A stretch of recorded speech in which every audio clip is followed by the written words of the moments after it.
Check, check, check. 1, 2, 1, 2. Share the knowledge live. Share the knowledge live. Yo. My cam is misbehaving. Let me fix that. Come with me. There we go. Yes, indeed. Share the knowledge live. Share the knowledge live. Share the knowledge live. Live. DJ 6 in the building. Kato, what's good? Or is it Cito? My bad. Jay Valeria. Leon Billups on Facebook. And K Dubs, what up? Give me 1 sec. I have to plug this in because I hope this is the flash drive I've been looking for. I have a gig with Brainpower tonight, and I'm using CDJs for that gig, and I could not find this flash drive at home. So my logical thought was it's going to be in the studio, but right before the stream, I've been looking and looking. If I would not have found this, or if this is not the right one, then I will stop the stream a little bit early and create a new show drive. I have a backup flash drive here. So give me a sec with that one. Dr. DJ, salute.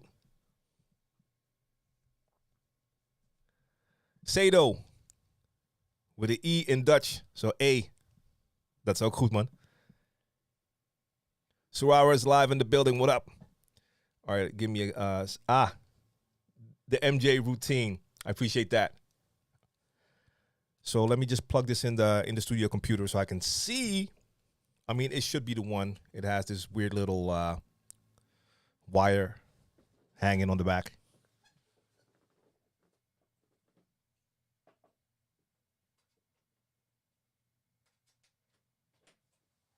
Even though sometimes this computer flips when I use this front port. So we'll see what happens there. And yeah, I just noticed the incredible mess behind me, the wire mess. But let's get this started. Welcome to the Share the Knowledge podcast / live stream. I'm your host, DJ TLM, broadcasting live from Amsterdam. This is my Q&A show for DJs, so you can ask me any DJ-related questions. A big shout-out to everyone tuning in from my YouTube channel, DJ TLM TV, or my Twitch channel, DJ TLM, or if you're watching on Twitter, Facebook, LinkedIn, and, of course, Mixcloud. I also want to talk about a device that you could see if you watched the countdown to the stream, and that is the Flex 10. Because I had the opportunity to finally play with the Flex 10 this weekend. Wow, I'm trying to find my mouse. See, now remember, when I use that front USB port, it always messes with my wireless mouse. My mouse stopped moving. The transmitter for my mouse is in the next USB port. Anytime I plug something in there, that happens. I'm going to take this out. And I have control of my mouse again. So I know what I'll do. I'm just going to grab my laptop and plug it in there. I'm not going to bug the studio computer because I'm using it for the stream right now. So I want to talk Flex 10. And I wanted to use my mouse because I just wanted to quickly do this.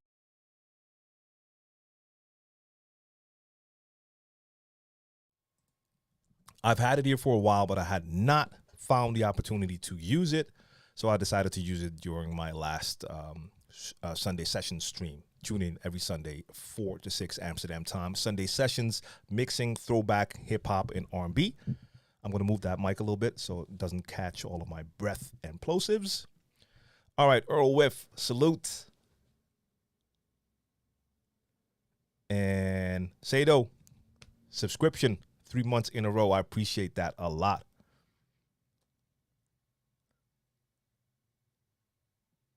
And let me see.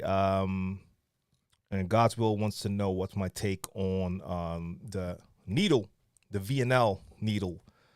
And I've not had a chance to test that. And that is basically due to them, not to throw them under the bus, but I was supposed to try that out. And they were going to send me a set, and that didn't happen. And then we talked again. They were going to send me the set, and then it didn't happen. And I'll try to link back up and see if they still want to send me that set so I can try it out. Vinyl Touch, Shout out. Chara Steps, I see you. Salute, salute. And Earl Wish says, do you even, what is below? Below where? Where? Are you talking about the mess in the back over here? All the wires and stuff? Let me know what you saw. Oh, t-shirt. Oh, my bad. Do you even?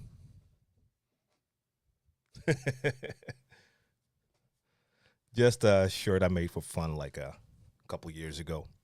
All right, so let me just start off because I don't see any questions yet, which is a good thing. TV, salute. Good to see you. Wait, the camera went out and the audio is low? You're on YouTube. I don't have YouTube open. Let me see what's happening on YouTube because I can see myself. Twitch fam, let me know. How's the audio and video? How's the audio and video? Or maybe it was just that second when I switched to the overhead cam because then you may have not heard me on this microphone. YouTube. YouTube.com/DJ TLM TV. For those who don't know, that is the YouTube channel we're talking about. No, I can see myself clearly and audio check. Is my audio on? Or did I turn my audio off? Maybe I didn't turn my speakers on yet. The camera's on, so I don't know about the audio. Okay, audio is good. DJ LA says audio is good. And we're good on Twitch. And we're good on Facebook. Appreciate the chat for that check-in. Combo Mix, salute to you. I see you. And we have Martin tuning in from the Philippines on Facebook. Salute to you. So let me just start. Okay, Vinyl Touch has a question about that Flex 10, so let me just get that question in there as well. And we'll just start this off with a little Flex 10 session.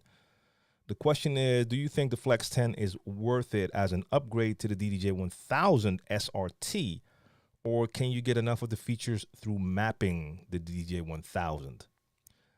Well, that is so dependent on how many of the features you actually want to incorporate into your sets, into the way you play. For me personally, I'm a pretty basic DJ when I'm DJing.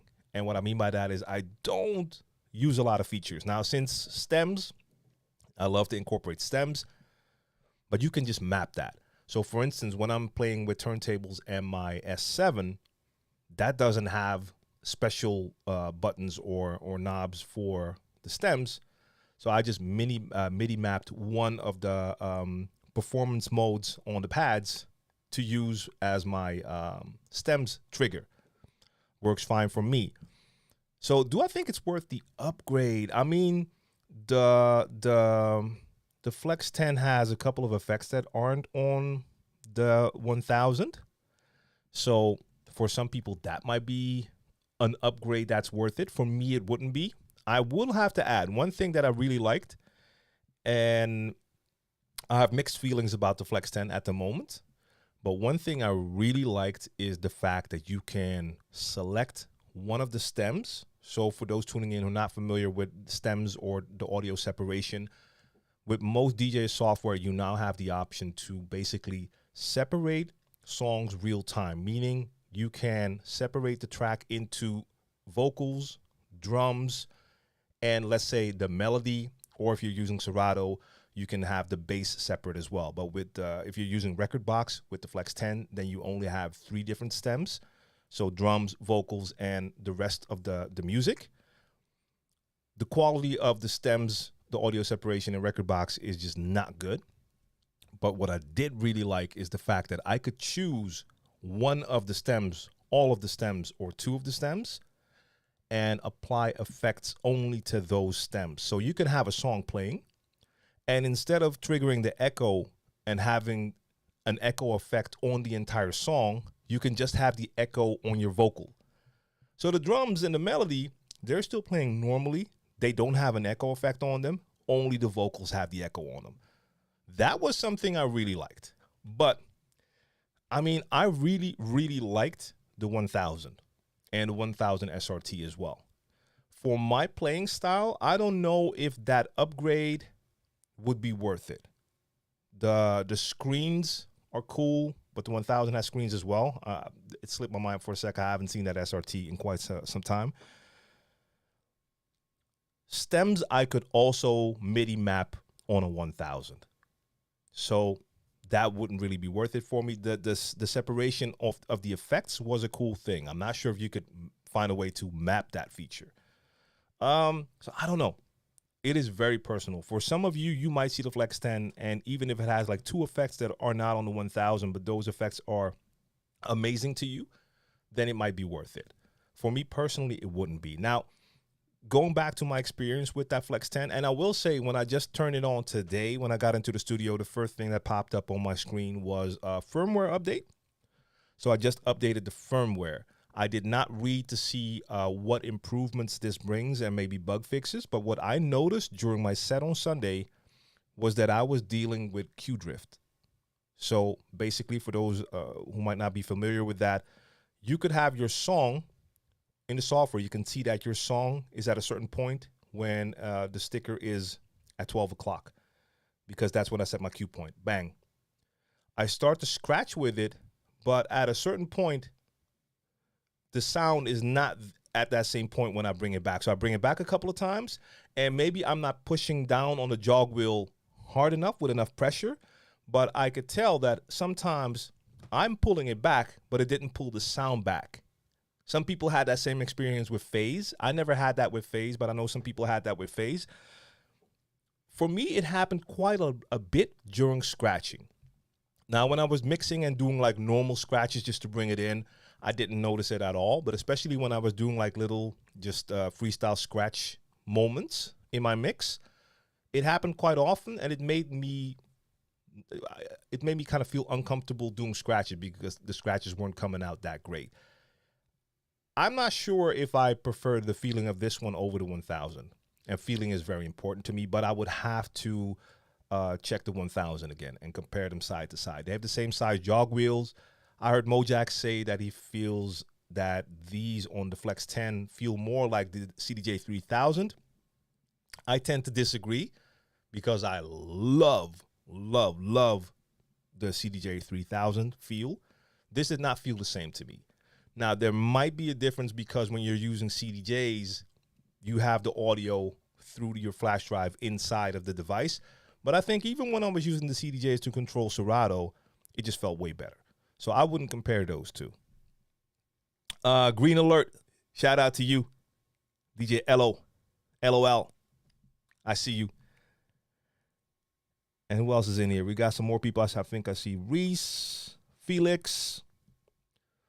Salute to all the people on YouTube. I see y'all. Chris Lopez. And DJ Z. Wait My Sandwich. HZ. And maybe I've missed a couple of people. Oh, for those tuning in now or not familiar with my Q&A, if you ask me a question and if I have not responded to your question within like 15 to 20 minutes, then maybe I missed it, and then you should ask it again. But I think we're doing okay right now. Let me see. Serato versus record box stems. Pros and cons you notice between the two. For me, it's very simple at the moment. The quality of the stems in Pioneer's in record box right now is just not up to par. It actually, I'm using this word again, uncomfortable. I felt semi-uncomfortable during my set Sunday for a plethora of reasons. One of the reasons was I did not have time to bring my own music and import it into record box, so I played music off BeatSource, which is a great source of music, but I went through folders I haven't used yet. So it was really searching for music in the moment and just looking at what was in particular playlists. Two, the feel on the jog wheels caught me off guard a little bit, and the overall sound quality. Because for the last couple of weeks when I was playing with Serato, I was using stems quite a bit during my mixes, and I kind of fell into that trap of doing that same thing now during the mix. But man, that sound quality is pretty terrible at the moment. Now, the reason Pioneer, at least what Pioneer's reasoning is that they wanted to make this more accessible to everyone. So I believe that their way of stem separation requires a lot less CPU power, meaning that people with less powerful computers will be able to use Rekordbox and their stems. That could very well be that it's not heavy on your CPU, so even with a lower level computer, you'll be able to use it. That's fun when you're just playing around at home. But I know for a fact I won't be using Rekordbox again for sets with stems when I'm doing live streams, because to me, it totally diminished the quality, and that made me feel less comfortable. I felt I wasn't giving the same quality, even though I received a couple of compliments. I saw one today from someone telling me like, hey, that set from Sunday, you outdid yourself. I mean, I appreciate the love, but to me, my set felt pretty terrible. I did not enjoy it that much. Also due to that. I do believe there's plenty of room for improvement. So who knows? Because this is, of course, a software thing. And maybe Pioneer brought it out a little bit too early because they felt the pressure, because stems have been around. Algorithm DJ was doing it with their neural mix. Virtual DJ was already doing it. I forgot the name they used, but it was out there. And I use neural mix quite a bit, which is better than Rekordbox. Then Serato came. They did the brilliant marketing. They got all the DJs to do videos like, this is a game changer, which was kind of weird to me because it already existed. But their implementation of stems has been done very well. I use Serato the most, so for me, this was like a gift to now be able to use it in Serato. Rekordbox need to step up, and maybe they thought like, hey, we have to show that we have stems now, but they can improve. So hopefully, and I think that will happen over time, they will improve. Now, maybe that will require you to have a more powerful computer to make it work, because I've heard people say that their computer can't really handle stems with Serato. So maybe Rekordbox in the future, you will need a more powerful computer once they upgrade, but I do feel it's necessary for Pioneer to bring Rekordbox stems up to at least the same level as a neural mix. And I haven't tested Virtual DJ, but I hear it's on basically the same level as neural mix by DJ. It needs to be at least on that level, because now half of the time when I separated the track, it sounded really bad. Even when I was just taking out the vocal to talk over the instrumental, the sound was not good. I might do a full video on YouTube just to compare all of them, just side by side. Take the same track and just separate them and let you hear how it sounds. And I know Mojax already did that in his Flex 10 video. I think you can watch the comparison between Serato and Rekordbox so you can see. But yeah, hopefully they'll improve. Kenobi7 from Cincinnati, salute to you. And HZ wants to know, does it not get boring looking at a laptop screen or mixer screen compared to the feel and experience of using real vinyl? Big up DJ TLM. So it is a bit of a problem. I see a lot of people posting videos and they have their little prepared set that they're posting on IG, and they're spending way too much time looking at their screen.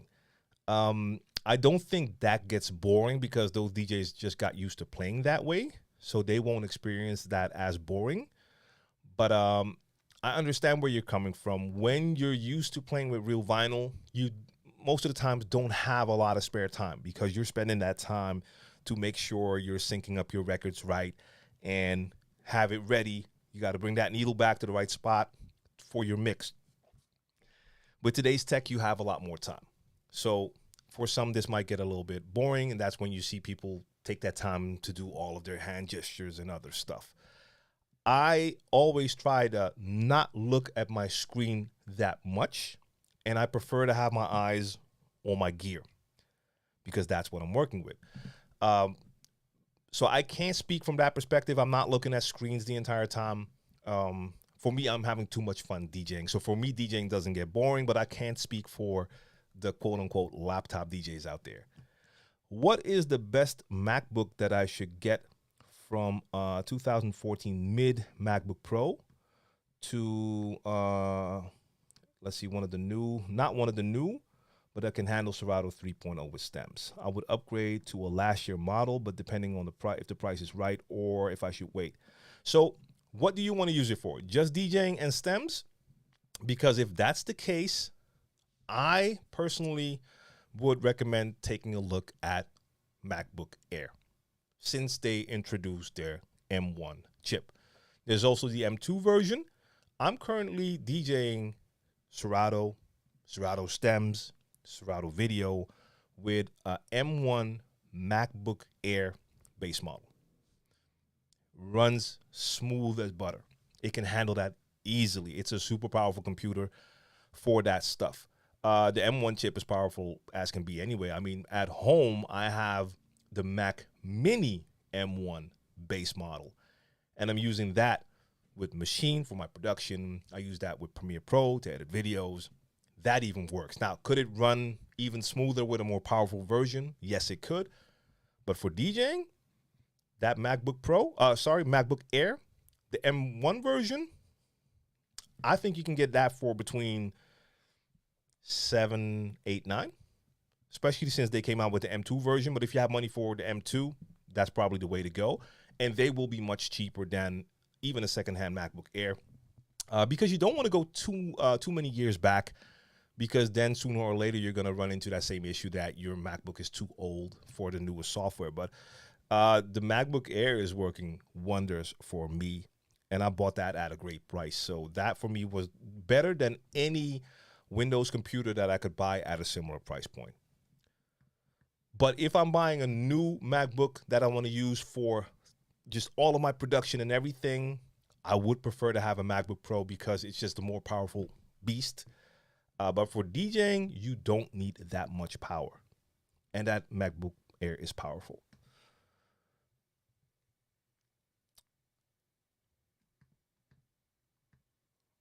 Just checking, did I miss anything there? No, I think I answered that about the stems. And are most of the vinyl records behind you organized?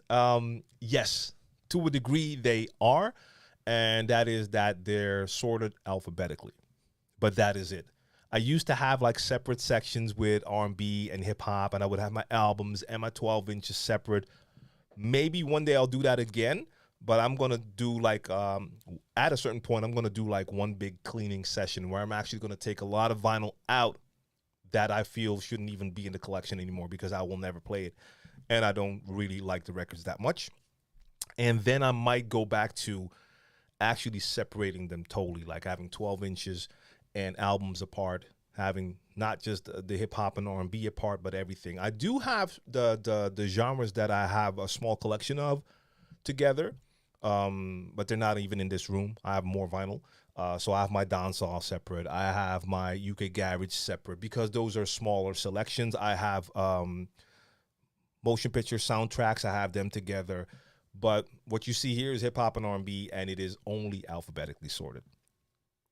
So it could take me a long time still to find records. Do you do DJ drops? I mean, I've done DJ drops for DJs when they ask me to do a DJ drop. I've done that, but it's not something I do a lot. Do you still buy vinyl? Hardly. And that's just a monetary thing. Like, I don't have that much extra cash laying around to go buy vinyl, and vinyl is crazy expensive. Now, every now and then, I will buy something, and hopefully in the future I can buy more because more stuff is now coming out on vinyl again, which is dope. Actually, on that note, no, I don't know the date yet. Probably this weekend, I'll be doing a vinyl set. I'm just not sure if I'm going to do it during the Sunday sessions or separately. So if you want to see me do an all vinyl set, make sure you follow me on Instagram because I will be posting a flyer for that. Let me see, Josiah, what are you saying? Vinyl with digital mixing. I'm finding older vinyl to mixing with updated sounds. Let me read that again. Vinyl with digital mixing. I'm finding older vinyl to mix with updated sounds. Okay, got you. Hey, man, if that works for you, like experimenting with that, like combining those sounds, maybe you can come up with some dope new mixes with that.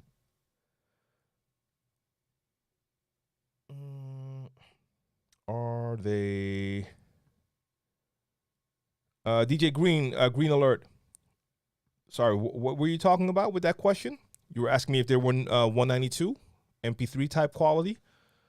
Are you talking about with the way the stems sound? Because no, they don't sound like that. They sound terrible. Like a 192 MP3 does not sound terrible. I mean, I've used them plenty of times. That does not sound terrible. When you activate stems in Rekordbox, it's a different situation. That sounds like low quality. What happened to Newmark? Newmark is still here, and they're dropping new gear all the time. They just released their a brand new version of their portable controller, but this one is like battery powered totally. I forgot the name. What is it again? The Mix Live Pro Go, a bunch of those words combined. Mojax just dropped a review with that one, but Newmark is still here. And 6 says, definitely try to fix the Flex 10 with Serato. You'll feel way more comfortable. No, of course not. And let me just state this. I have no issues with Rekordbox. And I've DJ'd with Rekordbox, with controllers as well. And that works just fine. I love organizing music in Rekordbox.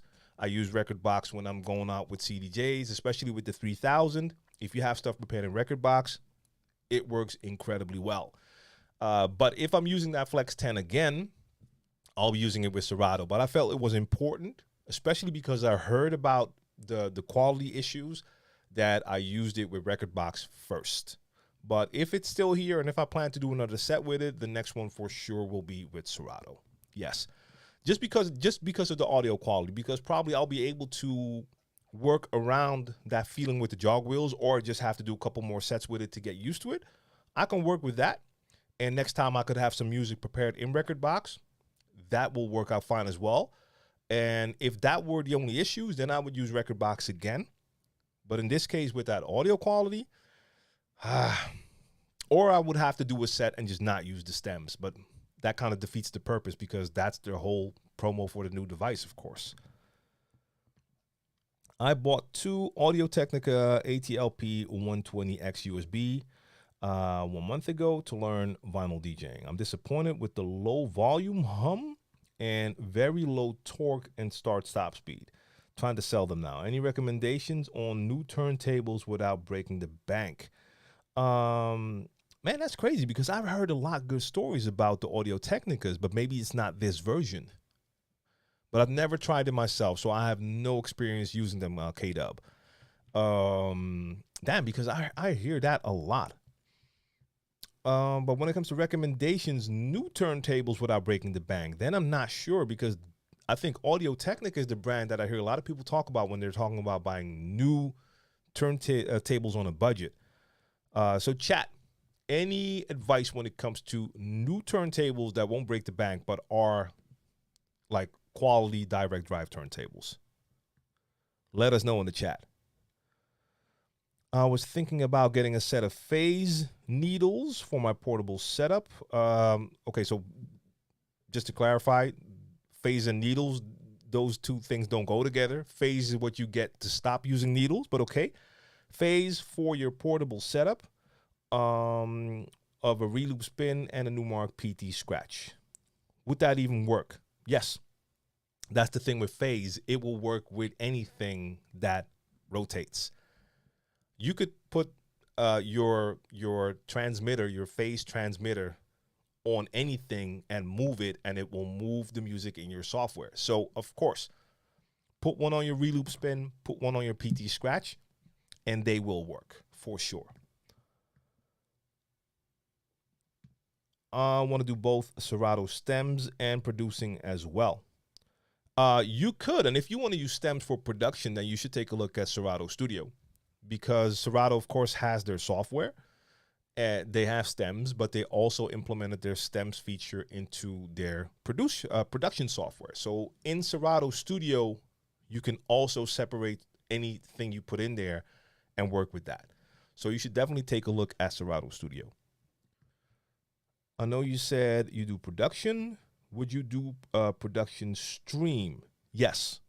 I mean, I've done something like that quite a while ago, but I definitely want to do more of that in the future. hopefully in the near future, as I'm kind of working on beats all the time now. How do you go about making tracks, edits, bootlegs? I don't really make tracks, edits, and bootlegs. I make beats, and I do produce tracks for, well, especially Brainpower when we're working, or we're co-producing. But I haven't done like a lot of like edits and bootlegs, so that hasn't been my thing. But I will do some streams when I'm doing music again. The only thing I had to figure out was how I could get everything on screen and get the audio working. The last time I tried, I was working in Machine, and somehow I couldn't get that audio into OBS. I don't remember if that was in the studio or at home though, because Mac and Windows do work a little bit different when it comes to that. But I will be looking into that to do that more. I saw you on Insta doing a lot of gigs with MC Brainpower a while back. Does your style of DJing with an MC offer a lot to regular gigs? What do you enjoy more? Well, it's a totally different experience, and that's the cool thing about doing a lot of different things. You get to experience all of the different ways those things work. Wait a minute, I'm looking at my screen. What is that doing with the chat? It's kind of chopping it off. No, okay, that's working. So, I don't know if I could say that it helped me with my normal DJing. Let me just make sure, let me reread that question just in case. Does your style of DJing with an MC offer a lot to regular gigs? I mean, I treat them totally different. When I'm doing gigs with Brainpower, it is my job to, of course, play the songs when the songs need to be started. So I start the tracks. No, let me rewind. So, for instance, today we're doing a show. Tonight we have a show here in the Netherlands, in a different city, in Groningen.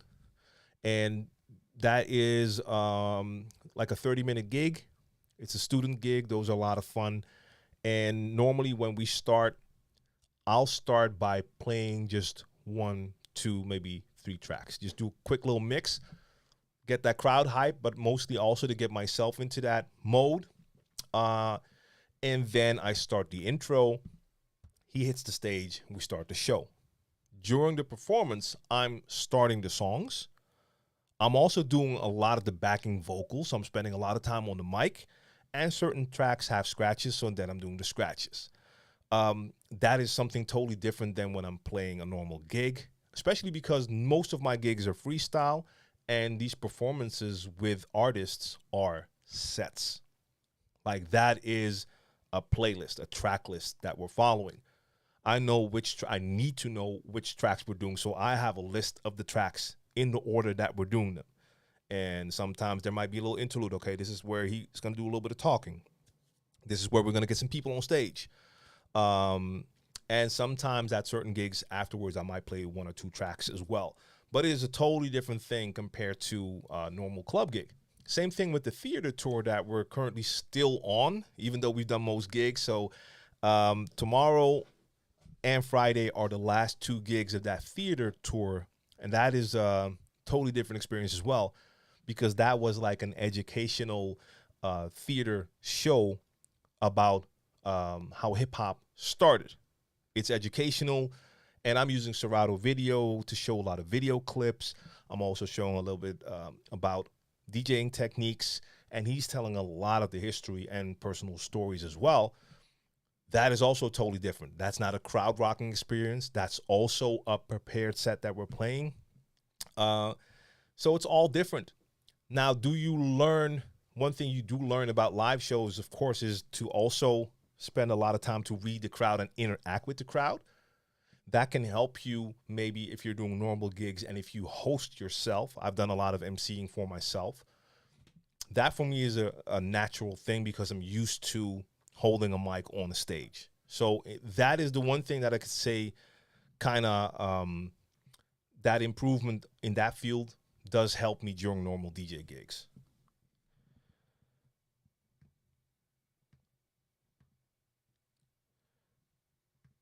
I used to have them separated into categories, but sometimes I lost where I put tracks because of the crossover in genres. I mean, of course, with tracks, with certain tracks, it's even hard to put them in a specific box. Sometimes with tracks like that, I might just give them both Just give them two genres, or I have certain tracks that I have in multiple folders. How do you go about organizing your vinyl sessions? Do you use your Serato collection to choose tracks to play in advance, or do you freestyle? Like most of the things I do, it's totally freestyle. And in this case, it's even more freestyle because, yes, it is alphabetically here, sorted. Um, but for most of the vinyl sessions that I've done up until this point, I grabbed a bunch of vinyl out of that wall 10, 20, or 30 minutes before I started my stream. So I had no prep on the record. Sometimes I had a little more time. I would, like a couple hours in advance, I would grab just a bunch of tracks. And the only prep I would do is in some cases, if I found some doubles that didn't have stickers on them, I might sticker them. Or in some cases, I might listen to a couple of records to check the quality. But I have no prep that goes into that set. Mostly because I also have a lot of music in here that I don't even have digitally. That's why it's always such a joy for me to come here and play vinyl sets, because I always end up playing songs that I haven't heard and played in ages. So that makes it so much fun. If I was playing the exact same type of tracks I'm playing in my normal set during my vinyl sets, it would take a little bit of the fun away. But no, it is all freestyle. Now, is that always the best thing? No, it isn't. Sometimes my sets could be so much better if I would actually sort the tracks out. So last year when I was doing radio, I was doing 2-hour mixes, and I wouldn't prepare the mixes, but I would have a track selection, and those are the tracks I'm going to use for that set. And that already makes my set a lot easier and better because I'm not spending any time looking for songs. That would help me out during the vinyl sets if I take a little more time to look for songs. But yeah, that is the only type of prep I do. I grab records from that wall and then I play them.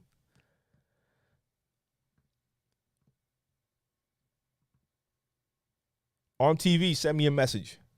I got you.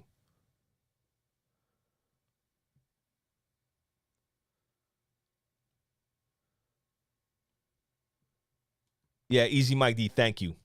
It was the Mixstream Pro Go. Or was it Mixstream Go Pro? Pro? No, probably Pro Go. Yeah. Looks dope. How can I begin to DJ for like a retail store, like clothing store, phone store? I've been interested in getting back to that type of field. I think the only thing you should do is reach out to retail stores. Like, of course, it would make sense to see if there are stores in your area that already do something like that. Like certain stores will actually have like a little DJ booth or something like that going on. Now, granted, most likely they'll also have DJs, but it doesn't hurt to also make sure to introduce yourself. And in some cases, if you just go look around at stores, maybe in certain stores, you could just tell like, hey, they clearly have the space for it. They're always playing the kind of music that I can come play. I might be able to add some value by bringing that live element in here. That might require you to bring gear. So I don't know if that is something you could do or would be willing to do. But I think the only thing you can do is actually just contact stores. I mean, I haven't really done that. I think I've played in a store, I don't know, 3, 4, 5 times in 30 years. It's something that would sporadically happen, but those would be like special events. So not even like certain normal stores will just always have a DJ playing. These were like special events. I did one for Nike at their like Nike headquarters. So then it's more a company gig than an actual retail store. But I was playing in the Nike store inside Nike headquarters here in the Netherlands, that is. And I've done one at a major retail store, but that was a brand, and they were presenting their new watches, and they had a DJ setup that they basically built into the window, so people from outside could see the new watches and a DJ. But like those were like special gigs, so I don't have a lot of experience with that.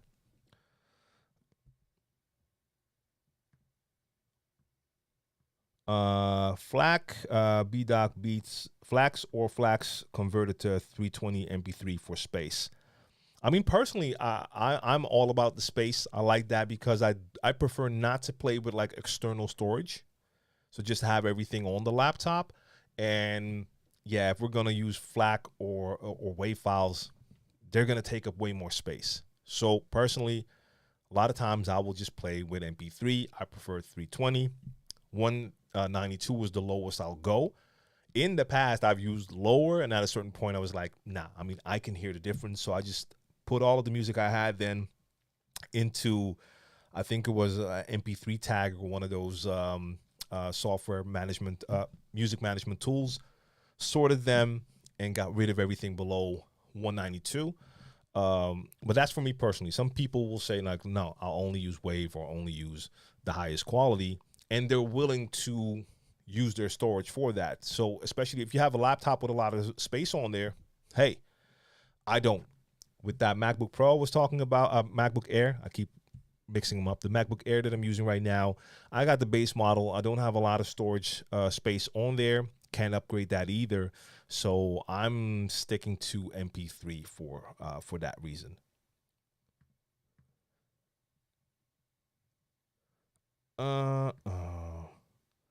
And Green Alert says sounds like an earthing problem. I'm guessing that is in regards to the Audio Technica turntable.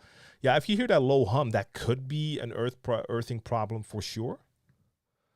But that won't improve the torque issue he was talking about. So if the torque is too low, I don't know if that specific model has like a setting where you can change your torque. Okay, so Vinyl Touch says the Audio Technica ATLP 12040 XP are the ones you want. They have the high torque and built like a tank. So, like I said, I heard a lot of good stories about Audio Technica, and I only remember that first part, like the ATLP 120. But I guess there are a lot of different versions within their lineup. So I guess the ones he was talking about, the 120 USB something, those have lower torques. Okay, maybe that is the model to look for. Green Lord says, I used to get a hum on my SL1200s until I earthed them to the mixer. Yeah, but that's what you're always supposed to do with your turntables. Like if you're playing vinyl and you're using a turntable, you need to make sure the earth wire is connected to the mixer. Or what I did at a certain point with my SL1200s is I had them just revised, had everything fixed, all the wiring changed. And at that same point, I asked them to earth them for me inside the turntable. So that way they were just ready to go and I didn't even have to connect them to the mixer anymore. But normally you will always have to connect your turntables to the mixer, not just the RCA cable, but also the earth cable as well. Earth cable, earth them with that cable. Reloop 7000 Mark II, great turntables. I just don't know if they're in that same budget range. I don't know their price actually. Mike D says the same thing, 7000 Mark II or the Audio Technica 1240. So 1240. Tablet's Lounge Vancouver, salute. But to go up, get some Dr. Suzuki scratch slip mats for those AT120s, and you'll feel like you got new turntables. Those slip mats will help the low torque a lot. Okay. So that might even be a great first option. So you don't have to change turntables, if that really helps that much.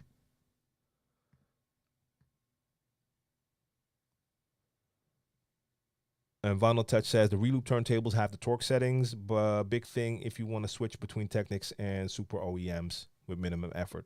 Yeah. I mean, a lot of turntables will feel a little bit different when it comes to the torque. I mean, I had to, when I first started to use like Vestax turntables after the Technics, they feel a little bit different. Then I got the Numark TTX, felt a little bit different, but it's not that big of a difference indeed.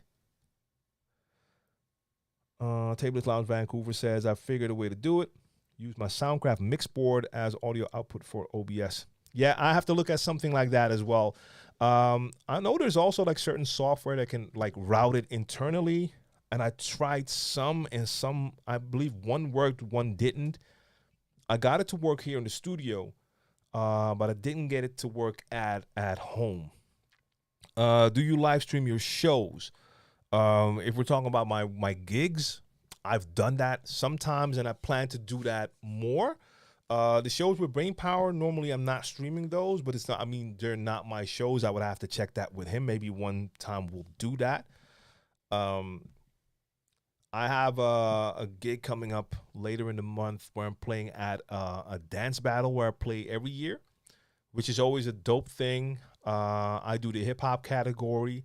I'm gonna check with them if it's okay if I stream my parts. So they have that divided into categories. There's a hip hop category, a freestyle category, house category, and I could stream my parts. Or maybe if they allow me, if they're cool with it, I can just stream that entire event.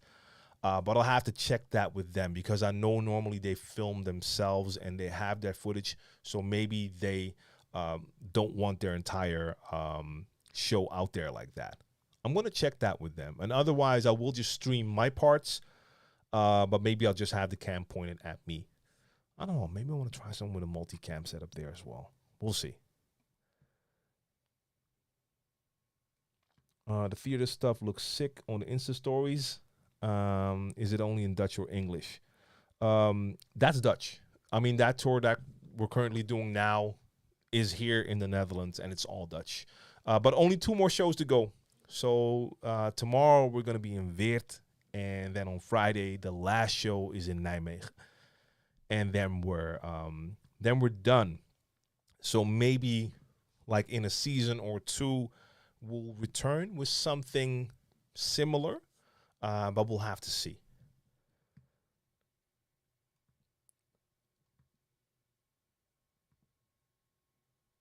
Let's see.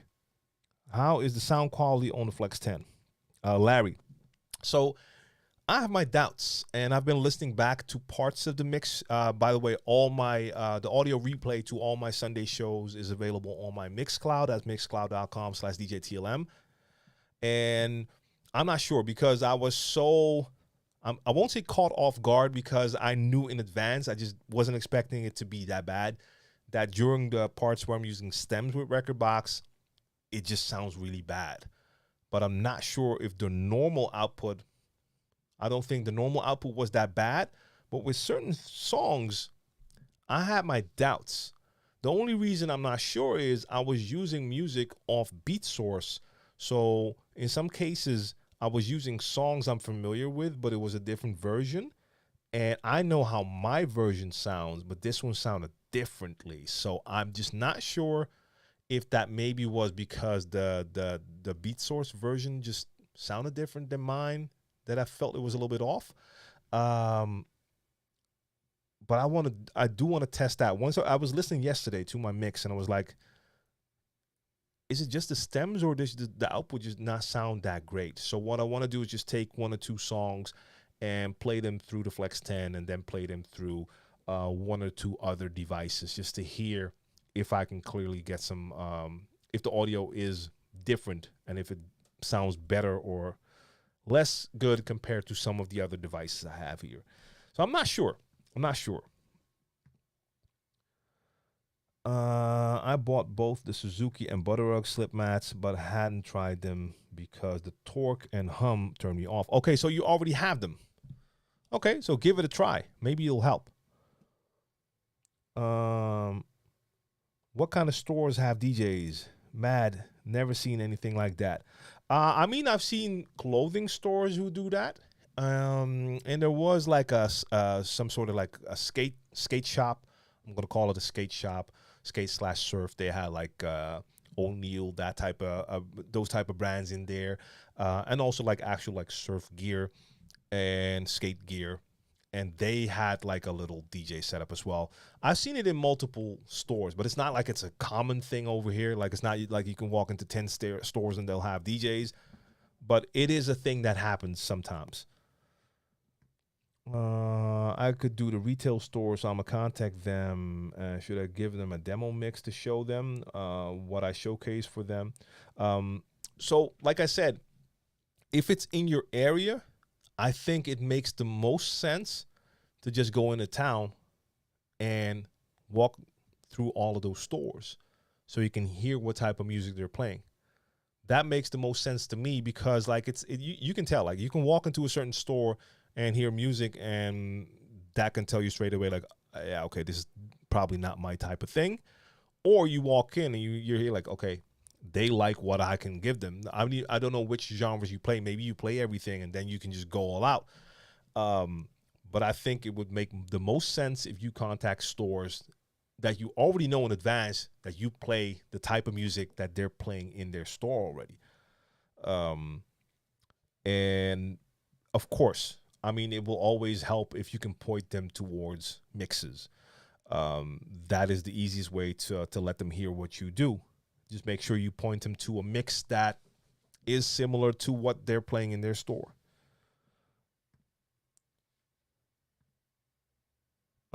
Do you still buy new music vinyl? Hey, I saw that question before, but I think it was from a different person. Or am I crazy? Let me scroll back up. Who said that before? Okay, there's too many here. Because this time the question came from DJ. Damn, I lost it. I think it was Lala. So to answer that again, I buy new vinyl occasionally. I would buy more if I would have more money to buy vinyl. But at the moment, I don't have like extra cash laying around for vinyl, and vinyl is pretty expensive. But every now and then, I will buy some new records. Have you ever been invited to DJ shows in the U.S., radio mix shows, concerts, etc.? From DJ Shan, I think it is. Invited? No, not really. I mean, I've been invited once or twice, but I mean, people say a lot of things like, hey, you should come play here. And that's not really the same thing as a booking. I have played in the U.S. before. I've DJed in Philly, but that was years ago, back in the 90s, late 90s. A club called Club Fluid. Doesn't exist anymore. Played there with Cosmo Baker. I was there with Rich Medina. But that is it. So maybe it'll happen in the future. But yeah, I mean, I've had a couple of invites, but like I said, people can easily say like, hey, you should come play here. Hey, I'm going to hook you up here. But when it comes down to it, I have to see an actual booking and a ticket in my mail before I believe it's real. And most of the times it turned out not to be real, or at least people couldn't live up to their word. And a lot of times people might want to get you over there and they're hype, but then they talk to the promoter and then it's not that easy because the promoter doesn't want to spend a lot of money to fly someone in from Amsterdam to play in their club, and they already know they're not going to make their money back. So, yeah. Rated 1, Aruba, salute. I see you. And I got to make sure I keep an eye on my time, by the way. So for those who tune in later, I have a show with Brainpower later tonight, and I have to make sure I stop on time. Oh, I'm going to grab my laptop in a second so I can check that flash drive I have here, because I still need to know if this is the actual flash drive I need for the show. Otherwise, I have to make a new one here now with Record Box, because tonight's show I'm doing on CDJs. Like a lot of the shows with Brainpower, it depends on what type of show we're doing. So in this case, like I said earlier, this is a student party. So it's like a club show, 30-minute show. In the past, like years ago, I would bring an entire DJ set to all of our gigs. So I would come in with turntables and a mixer. And a lot of times they would have to build like an extra booth for me for that performance, because either it is in a club or club setting where they have a booth with DJs already and they're playing on CDJs most of the times here. At a certain point, we decided like, yo, it doesn't make a lot of sense. Like, I'm starting the songs, I do some scratches, and I'm mostly doing backing vocals, and I spend at least half the time, if not more, at the front of the stage next to Brainpower, not even behind the DJ set. Why are we still bringing an entire set? They're playing with CDJs at most of those gigs.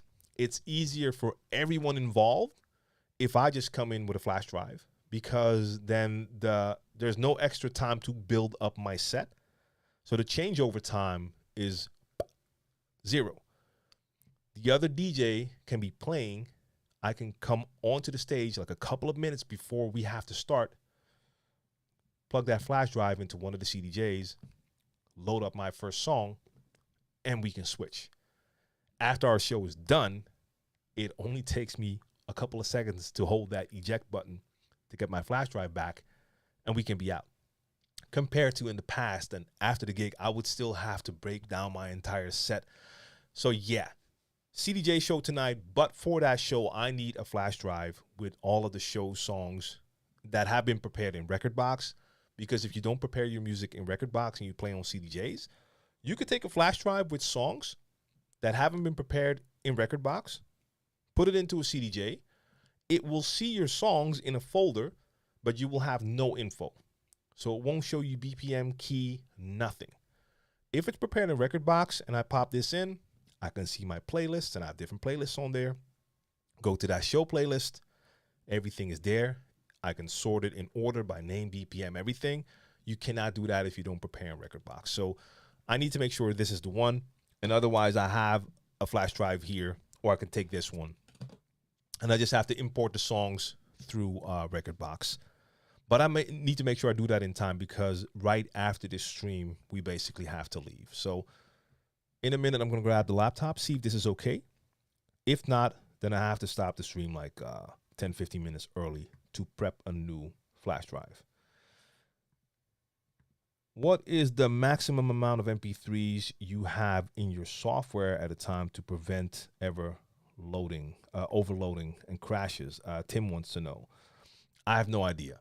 My goal is to have less instead of more, but that has nothing to do with like overload or crashes. I'm not worried about that. I mean, you do have to take a look at the storage capacity on your computer.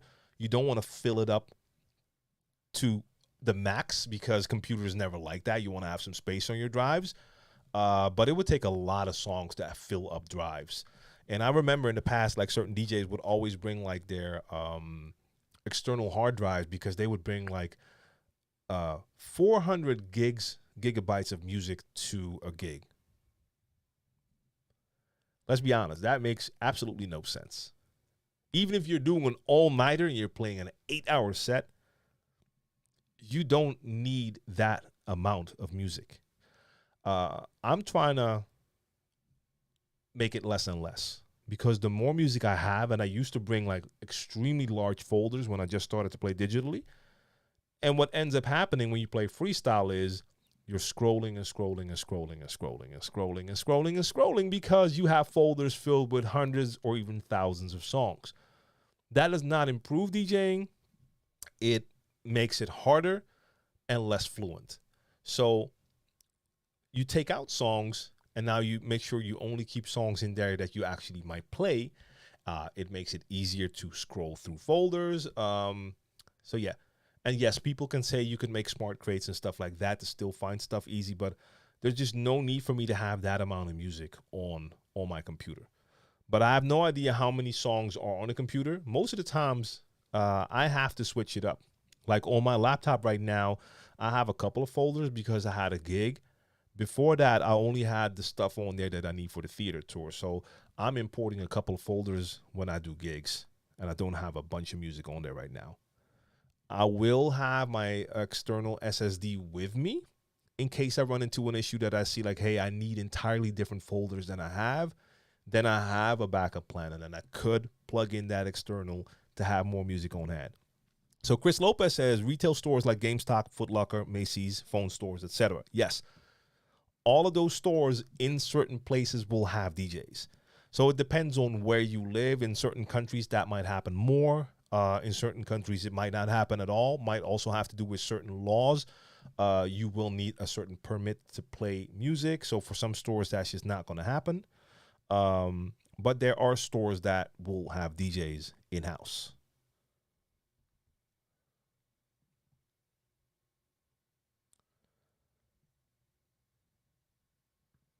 So Sado says, not in my country. Which country is that, Sado? Because I thought you said your name was, the E in your name was A, like Dutch. Or are you not in Holland?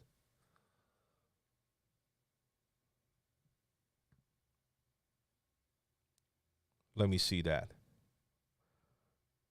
Kendo, what's good? I appreciate that message. I'm glad I could help. That's why I made the videos, and that's why I'm going to continue to make more videos to try to help people whenever I can. All right, we got a controversial question from Vinyl Touch. Let's see. How do you feel about new technology? Hold up. It making certain old school techniques much easier. For instance, making edits versus now having stems.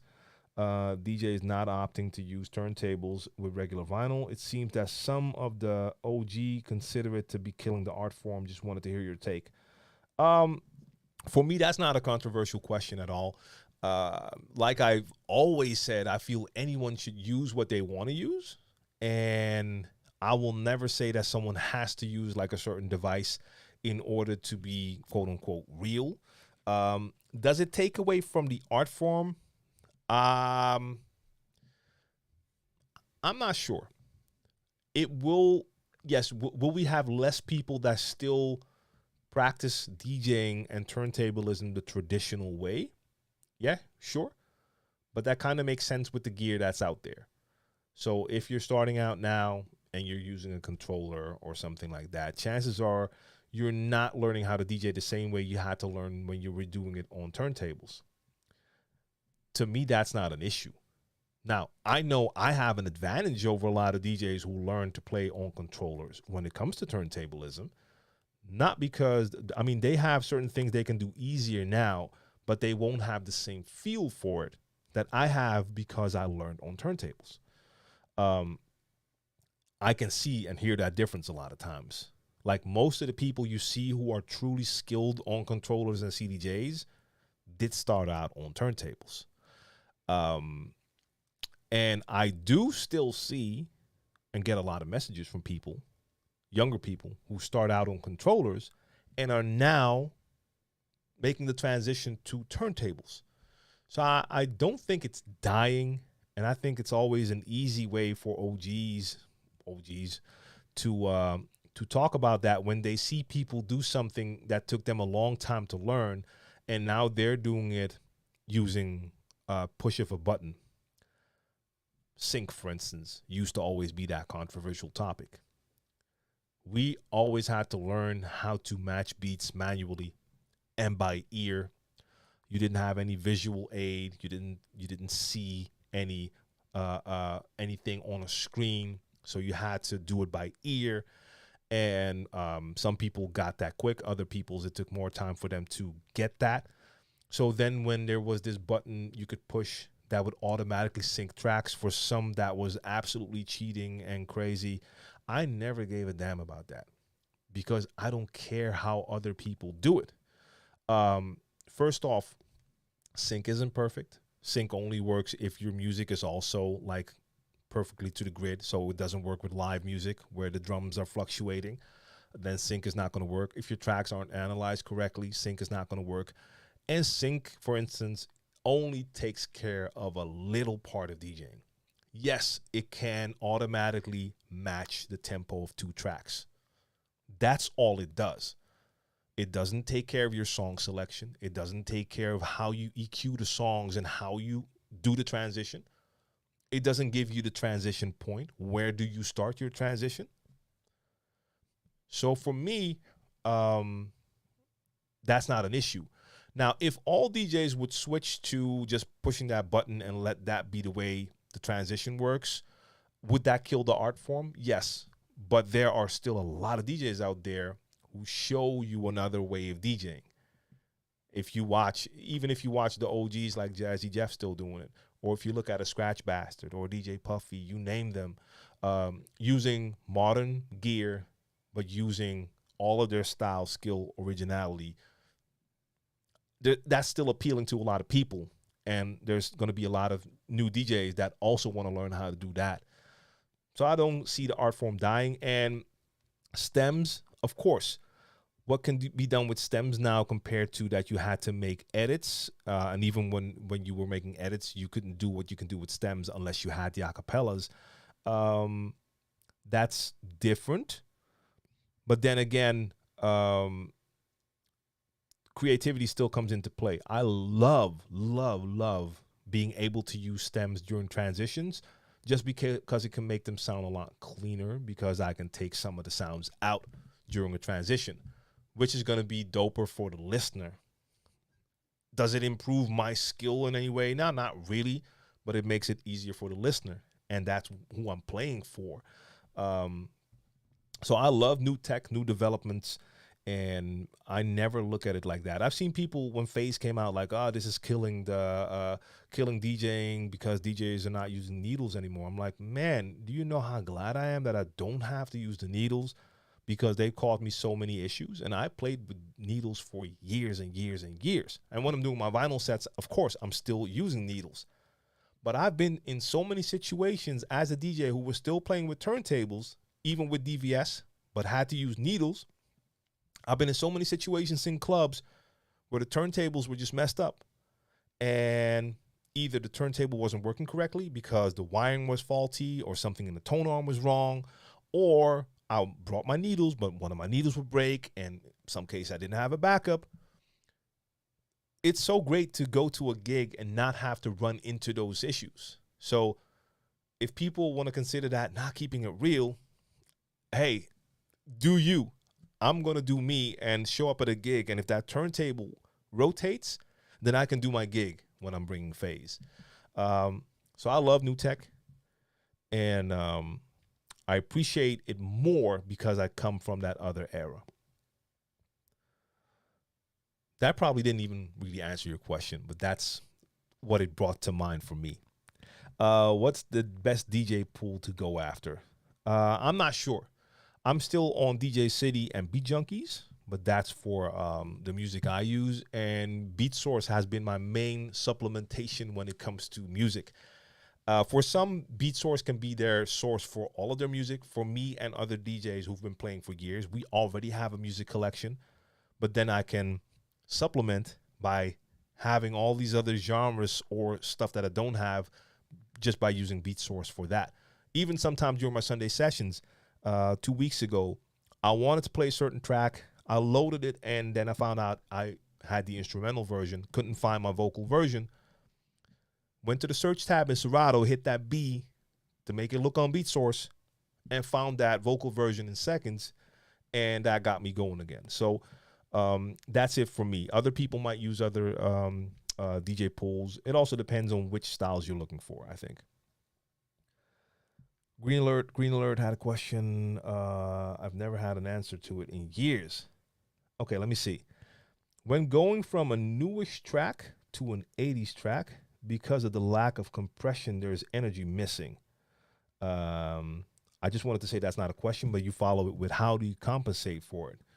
I mean, if you really notice that a lot, you could, in advance, just try to beef up those 80 songs in software. So maybe you can put them in some software and maybe put like some compression or limiter on it to make it a little bit more comparable to newer music. Even though some of that new music that is compressed like crazy, so if you look at the wave file, it's like just one big block. It lacks the dynamics that the older music has, but I understand where you're coming from. There is sonically going to be a difference there. If you're doing it on the fly, the only thing that might be able to help you a little bit is some EQing. But if you still notice a large difference, I think your best option is to actually do some editing work yourself.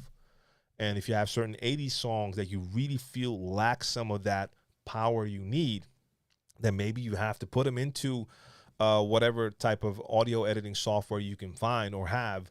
And if you don't have anything, there's free versions out there as well to, I don't want to call it enhance because it's not always better. Louder is not better, but we do live in an era where we've been through like this loudness war where all music needed to be louder.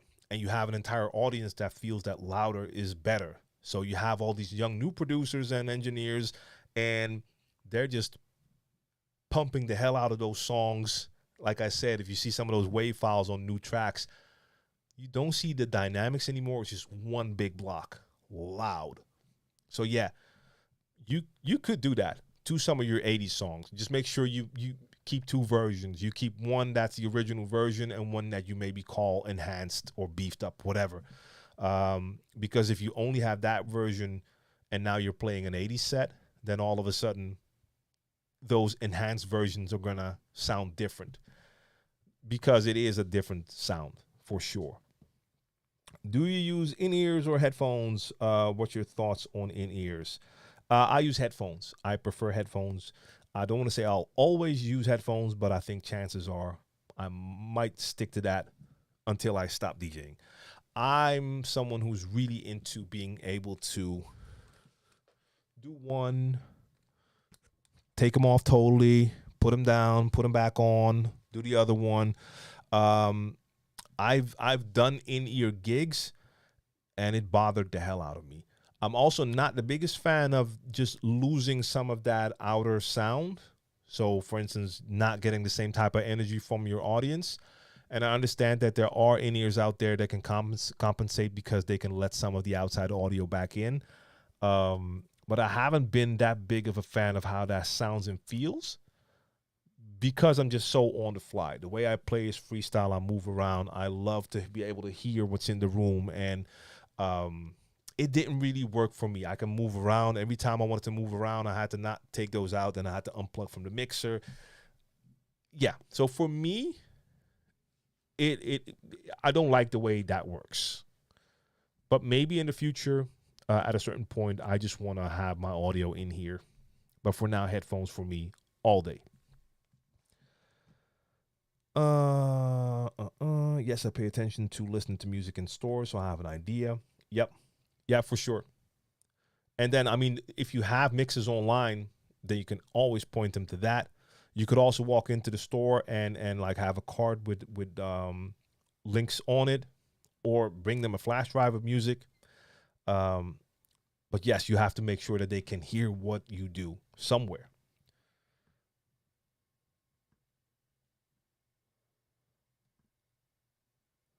I want to get DDJ 800 from a Denon MC 4000, but what is the best controller to scratch with?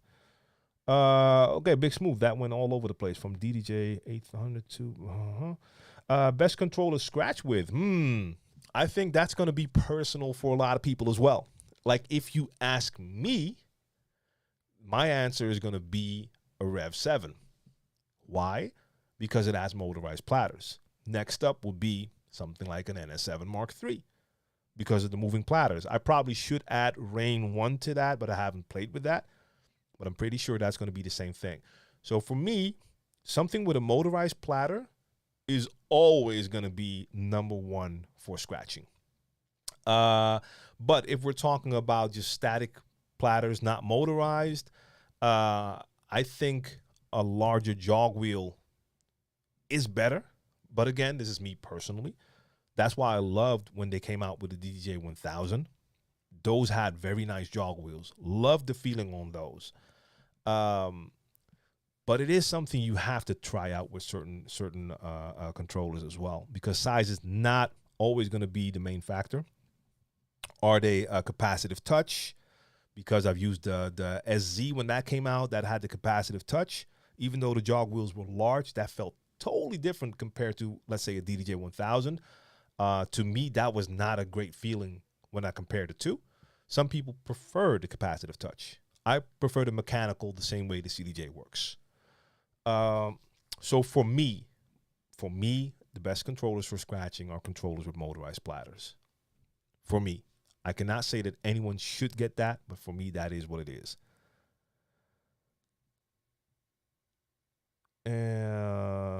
DJ Memo, salute. Ricky Thomas says, what type of laptop do you have? And have you tried Serato stems? So I assume you came in a little bit later. So let me just quickly recap.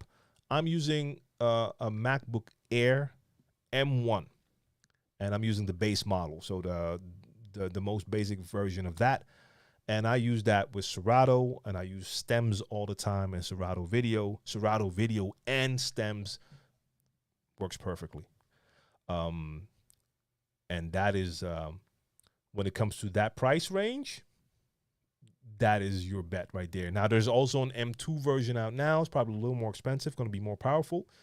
But mine is still working very well, that M1 version. MacBook Air M1.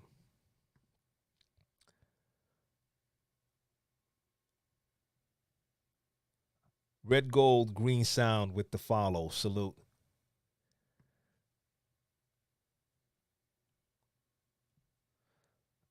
Let's see. Official DJ Memo says is 64 gigabyte good. So we're talking about the RAM now? Or are you talking about the storage? Because I think the storage, the lowest they have is 128. I got that. I wish I got more because you can't upgrade it. Just because sometimes I have to do, like, for instance, now with the theater tour with Brain Power, where I'm doing a lot of video, I have my show folder for that with a lot of video material, which takes up more space. So now I don't have that much space for music. So bigger would have been better. But so storage wise, I would try to go at least for the 256. But then it does get a little bit more expensive. And the RAM on that, I think the RAM is 8, not even the 16 gig version. But I have to double check that. Okay, it's almost 8:30 here. I have to grab that laptop in a second so I can double check to see if my flash drive is okay. Steve Mix Grampus, I see you. Grampus, that is, on Facebook. And oh, my bad, Mixcloud. I'm so sorry, Mixcloud. I've neglected Mixcloud. DJ D Smooth is here on Mixcloud. Sorry, I had Mixcloud open. I just forgot to look at it. Mixcloud, once again, Mixcloud, why are you not incorporated into the Restream chat app? That would make it so much easier for me to see everything in one place. I'm sorry, let me see. How often do you practice your craft? So for me right now, I would say, and I hope you're still there on Mixcloud, once a week. And that is when I'm doing my Sunday sessions. So that's not really a practice session. It's more of just playing, keeping in shape. I'm adding more shows, so soon it'll be at least 2 mix shows a week. So then you don't really require extra practice time for your mixes. Now, if I want to improve myself with certain techniques, then I would have to like find time to practice. So scratch techniques or beat juggle techniques. And there's plenty of stuff that I still have to learn.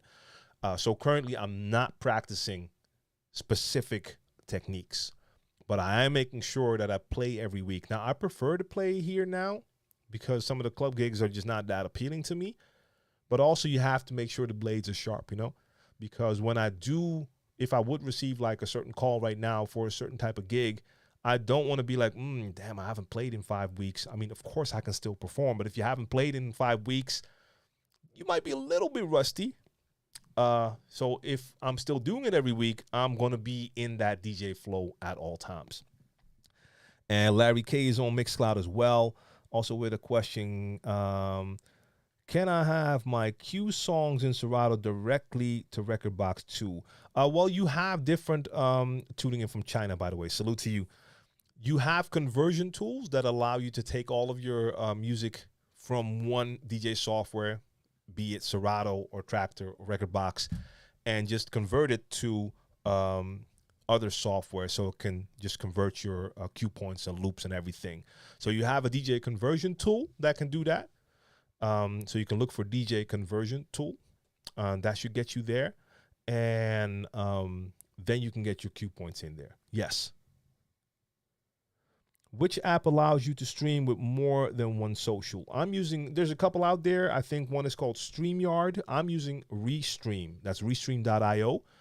And that allows me to stream to like a ton of sources. So for instance, right now, I'm on my YouTube channel. I'm on Mixcloud. I'm on Twitter, Twitch, Facebook, and LinkedIn at the same time. There is also a way to add Instagram, but I have to do that again because then I have to add Yellow Duck and open certain settings in Instagram. But there are ways to stream to a ton of different socials out there. All right. Mixcloud, I'm sorry. I forgot to check on you. So I just did. All right, let me quickly grab that laptop so I can check that USB drive because I'll just keep on talking. I'll give you a quick look at that Flex 10 again.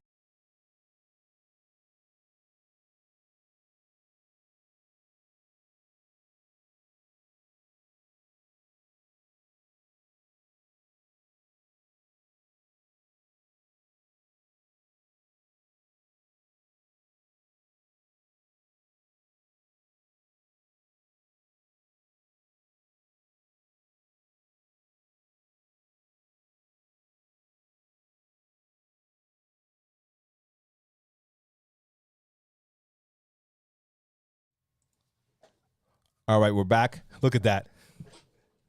The cam lost me again. Come here.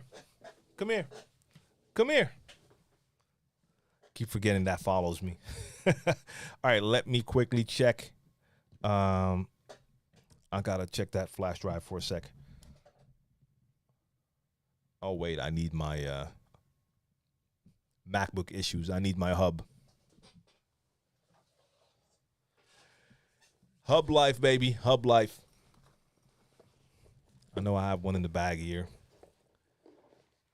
That's why I love using that Reloop hub as well for the gigs, because then the laptop stand is just my my hub at the same time.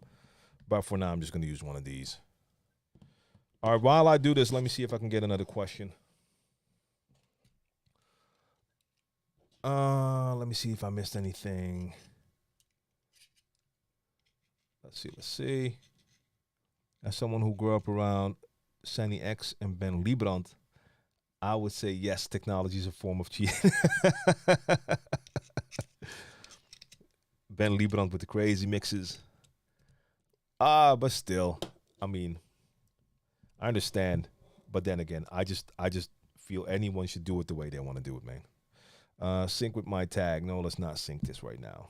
So that's good already, because it's telling me that it's it notices that this has record box stuff on there.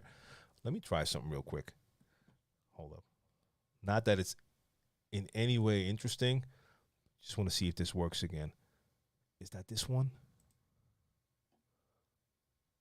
What? No, that's not it. Is it this one? That is so crazy. I mean, you won't understand why, but this is a little webcam that is on top of my monitor. But when I hit this mode, it acts as if this is a freaking overhead camera, when it's not above me at all. It is way over there. But okay, that's not interesting beyond that. Yes. So funny that it does that, though.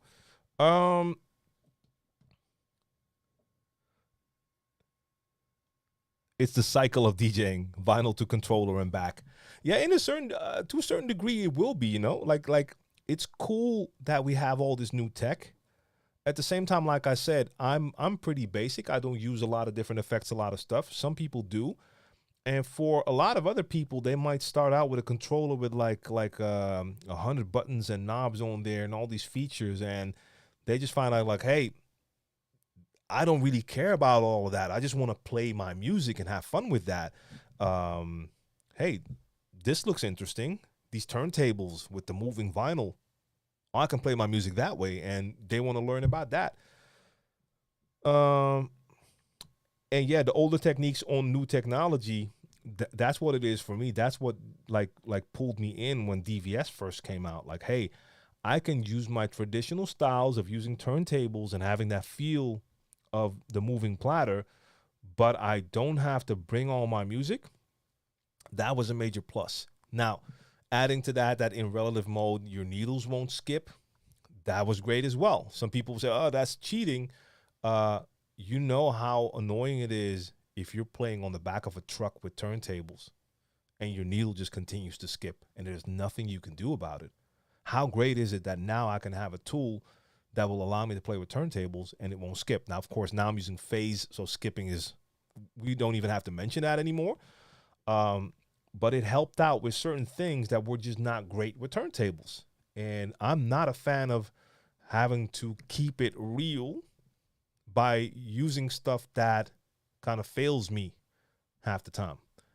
I love it when I have a skip now and then during a vinyl set here, when I do the vinyl stream, because the skip then takes me back to a time when I had that. But I also remember that in the club, it was not fun when my record skipped, because it shocks the crowd and they always all look at one person. That's never dope. So, I mean, yes, memories, but man, I don't miss skips at all. DJ Mickey TV with a shout out there, all the way from Trinidad and Tobago. Much love from the Caribbean. Shout out to all my Caribbean peeps, by the way. All my peeps in St. Martin, Aruba, Curacao, Jamaica, you name it. All right, I have to scroll here for a sec. I think stems do help get better because in my example, I got more creative and I learned something with creating. So I believe you do learn with stems. Um, I mean, for sure, it allows you to experiment and try stuff. But at the end of the day, knowing your music is the most important thing with whatever technique you add to that. And what I mean by that is I'll have also seen people use stems. And let's just take it back. Before we had stems and people would have like a cappella versions of certain songs, you could always tell when someone didn't clearly know their music because they would mix in an a cappella and they would mix it in at the wrong point. And now you're hearing a vocal that's not laid correctly on top of the beat that they added it to. And then it sounds terrible. You can have stems, so now you can make everything a cappella. But if you don't know your songs, you might not apply it in the right way. I've even had it during one of my sets a couple of weeks ago, and I took the beat out of a song, just made it a cappella, and I had it playing over the beat. And at a certain point, I was listening to the flow, and it wasn't sounding terrible yet, but I didn't know that second or third verse that well. And I immediately noticed, like, hey, I can't clearly tell if this flow is 100% on point or not. Now, it would probably, even if it was off, it would have been just by a little bit, so most people wouldn't hear it. But I already know the people who do really know that song will hear that it's off, and I don't want to have that happen. And normally when I'm using acapellas, I make sure I know the song so I can hear it. Same thing with key. You can make everything a cappella with stems, but certain stems, certain acapellas are going to sound terrible over certain instrumentals if the key is way off. In certain cases, you won't notice it at all. But yeah, in some cases, you will. Hey, DJ Decane in the building. What up, Paul? Good to see you.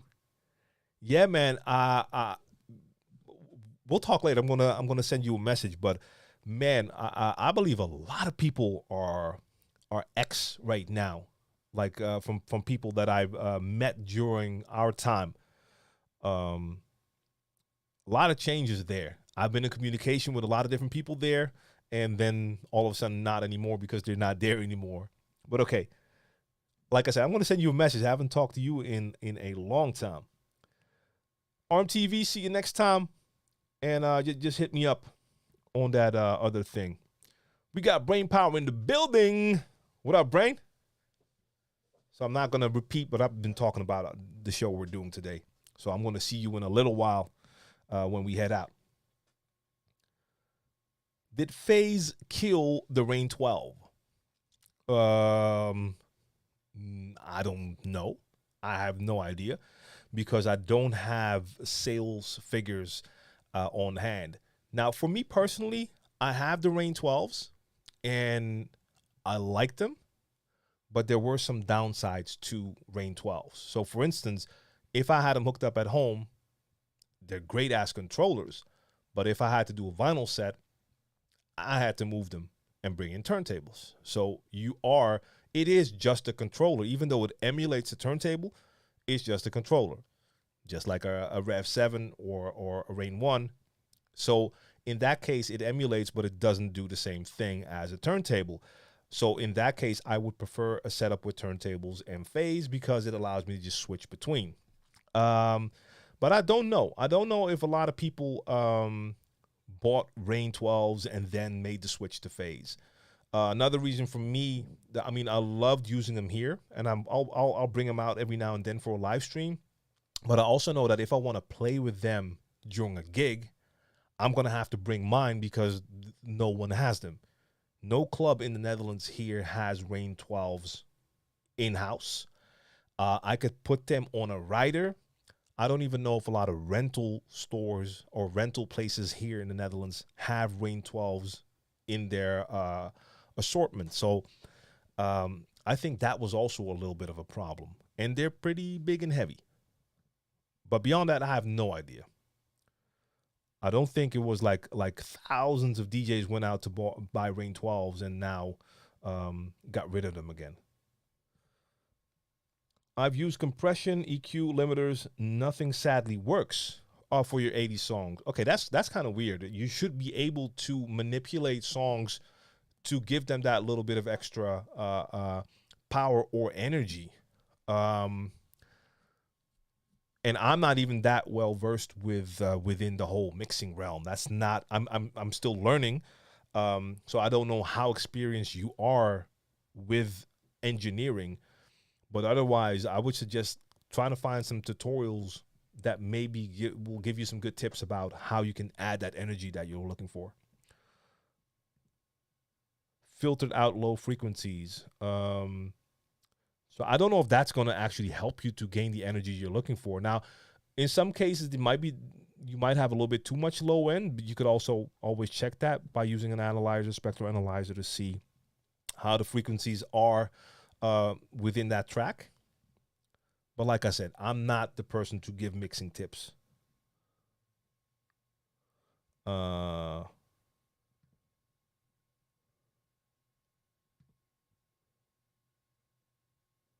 Guy, for example, was so badly mastered. I mean, it happens though, man. And I mean, I remember back in my vinyl days, right before I made that transition to digital, when here in the Netherlands, a lot of DJs had already moved to the first CDJs. Not the first CDJs, but the 1000s.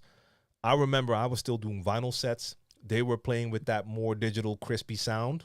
I would come in with vinyl, and especially with an old school set. Some of those records were so terribly mastered and lacked a lot of like volume and energy that I had to crank it up so much that you get all the feedback and then your set sounds terrible.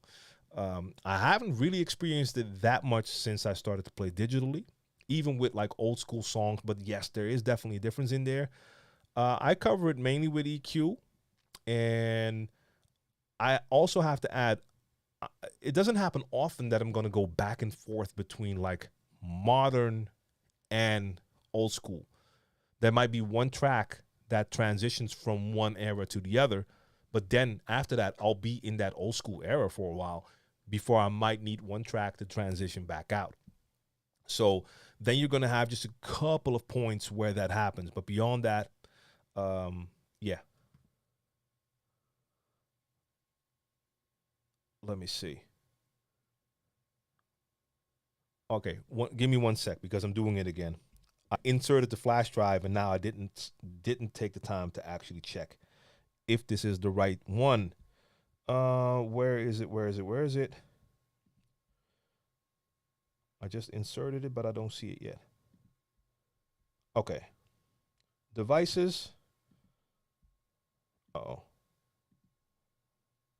Uh-oh. Why does this say scratch disk? And that's not scratch disk as in scratching. Hold up. Let's see. Let's see. Wow, that's taking a long time. Okay. Let me do a question in the meantime. When will you visit Africa? Uh Shaq, I have no idea. I have no idea. I mean, I've been to a part of Africa before, but not for a gig. So I didn't DJ. So I had the pleasure of going to the Gambia once, but that was man, that's a long time ago. Got to see that and experience that country, and there's a ton of countries I would love to visit in Africa. I've never DJ'd there, so who knows? Again, that also might happen one day.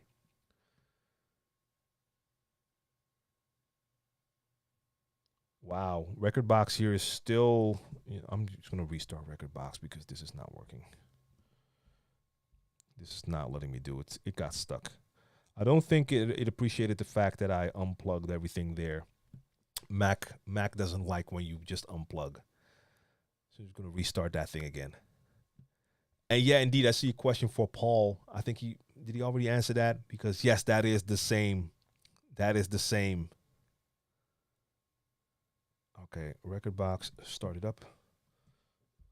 Come on now. Let's see what happens here.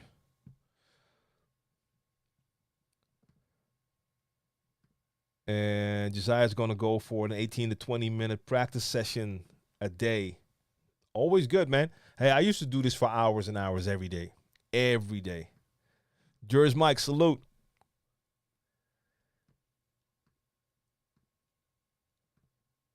Mix Master G is in the building. What up, man? Thank you. I keep calling it the convert. I think I just kept calling it the conversion tool, but it is the DJ conversion utility. That is for let me grab the name again. For Larry K on Mixcloud. You can check for the DJ conversion utility to switch between different software. All right, real quick, a couple more, and then I do have to go. Record box is taking a ton of time to restart. I think I just angered my laptop here. Shakira with that follow. Salute, I see you.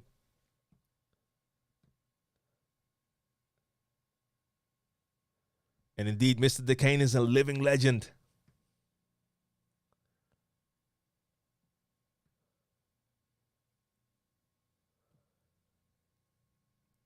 Who else is there? I saw another name on Facebook. Kritakis Limperis. Where is it? Damn. Shout out to you. I thought I saw some people on Facebook. Virgil on Facebook as well. Drift Wolf Gaming on Facebook as well. Salute, salute. Did Brain narrow down his theater show? Yeah, we got it down to a nice 2 hours, 2 hours and 15 minutes compared to those first shows where we were going in for like 3-4 hour sets. So we got to narrow it down a little bit, but that was hard though. That was hard. That took a lot of discussions and hard work to see what we could possibly leave out. And yeah, man, I mean, I wish we could have left even more in, but then we would have to do like 10-hour sessions. Mix Master D, indeed, know your songs before you push the fader up. I've made that mistake before, where I just played a song that I didn't really check yet, and then sometimes that can lead to some nasty surprises as well.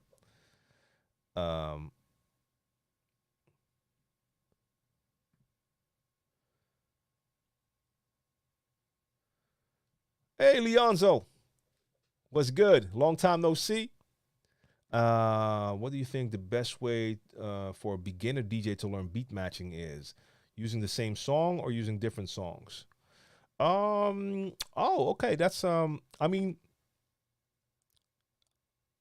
you could do both. You could do both, but if you're using the same song, would it make it harder or easier? I mean, at the end of the day, when you're beat matching by ear, you're training yourself to be able to focus on a certain part of the song. I used to take the snare drums because that was easier because I wasn't mixing house music. With house music, a lot of times you will have that 4 to the floor drum pattern, just boom, boom, boom. So if you have that same type of kick pattern on both tracks, you can just listen and you line up those kicks. But with hip hop and R&B, with all the different drum patterns, the most steady factor in those beats was most likely the snare drum on that 2 and 4.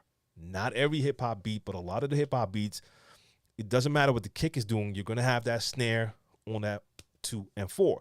So you are training yourself to focus on the snare drum, and then you have one song playing on the speaker, your headphones on the other song or one side, however you do it, and trying to see if you can get the snares lined up. You could also do that with the same song. But how many times in a real world situation are you mixing the same song into itself? That doesn't really happen. So I suggest using different songs.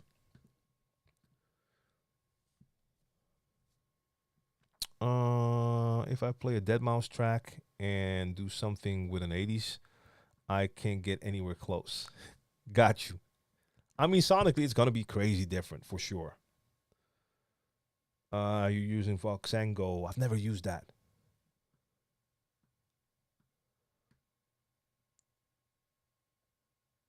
Drift Wolf, appreciate that, man.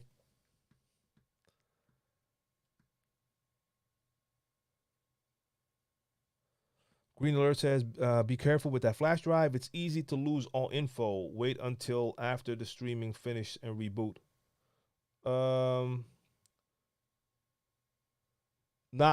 Honestly, I've never had issues with flash drives like that before.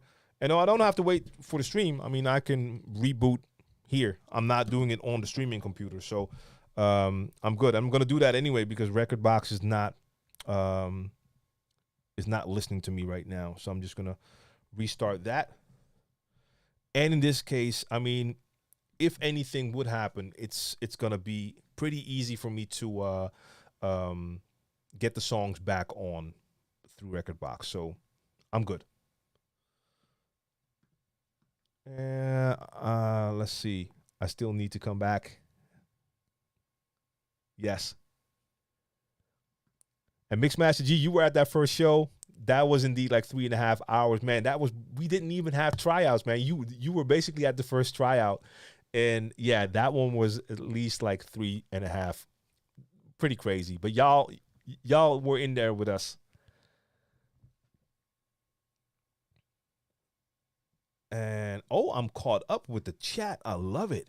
I made it. I'm all the way caught up. Dope, dope, dope. Anthony Pereira, I see you. Salute.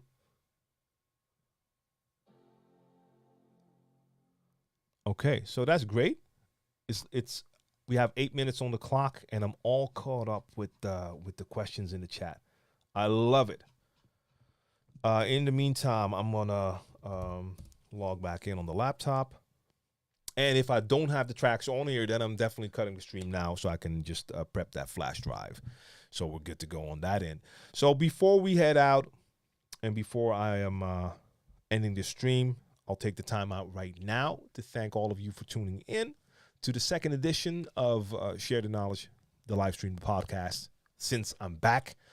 So for those who tune in for the first time today, I do a weekly mix show on Sunday called the Sunday Sessions. You can tune into that for some throwback hip-hop and R&B every Sunday, 4 to 6 Amsterdam time. The Share the Knowledge podcast is now back every Wednesday from 7 to 9 Amsterdam time as well. And within the coming weeks, I'll be adding another mix show to that. That is my Certified Bangers show. That is returning. And that's all about that energy. I don't know what day and time I'm going to do that yet. Maybe in the beginning, I'll do that as a pop-up stream until I find the right day and time to do that on. And the monthly all vinyl session is returning as well. I just still need to figure out if I'm going to take a Sunday session for that vinyl stream or if I'm going to give it its own separate identity. But that is returning as well. So within the next couple of weeks to a month, we should be at least 2 mix shows a week, 1 Q&A show, and a monthly vinyl stream. And I will be looking into finding some time to do some streaming with production as well. So just to get that out of the way before it's already time and I have to cut this off. In the meantime, I'm going to see what this MacBook is doing. Okay, it's still doing something. I'm going to give that another second. So yeah, I'm gonna end this today. I want to thank all of you for tuning in, all the lurkers and listeners. I appreciate y'all as well. I hope we were able to add some value. And when I say we, I mean all of us in here today. The Share the Knowledge podcast is all about sharing that knowledge. This is not just me sharing my experience. This is also about learning from all of you in the chat so we can add value to this DJ community. Much love. I always love the positive vibe y'all bring. Some great questions today as well. And let's see. Yes, sir. For real. I'm back. So to all of you, thanks again. And make sure you tune in at least coming Sunday. But follow me on Instagram because I'll always post whenever I'm streaming. So if I'm doing that vinyl stream as an extra stream, maybe this weekend, I'm going to announce it there on Instagram as well. And when Certified Banger starts, I'll be announcing that there as well. All right. See y'all next time. Peace.